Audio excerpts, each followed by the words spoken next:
Go to cditem.js. The whole point why we defined it as a class component is to have its own handlers inside.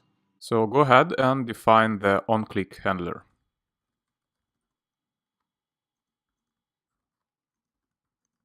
In this handler, we are going to call the onSelect prop that we are going to pass to this component later with the cd also from props.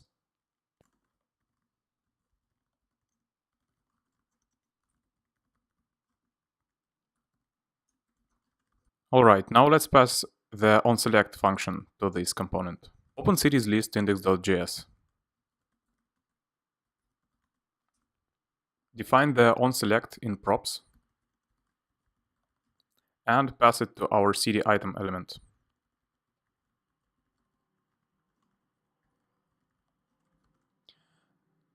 Now go to backside.js. Define the onSelect in props and pass it to cities list.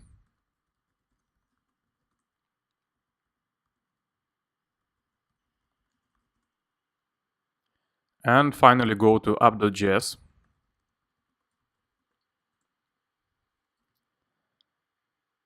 Define onCDSelect function. Actually, better call it onSelectCD.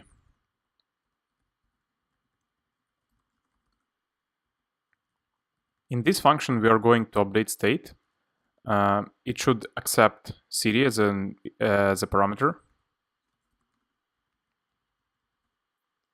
And inside this function, we're going to call setState.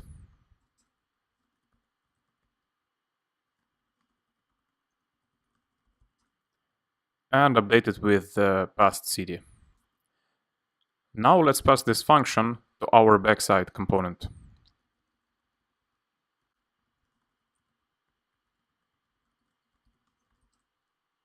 Let's check. Oh, it doesn't work. We forgot to assign the onClick on list item itself.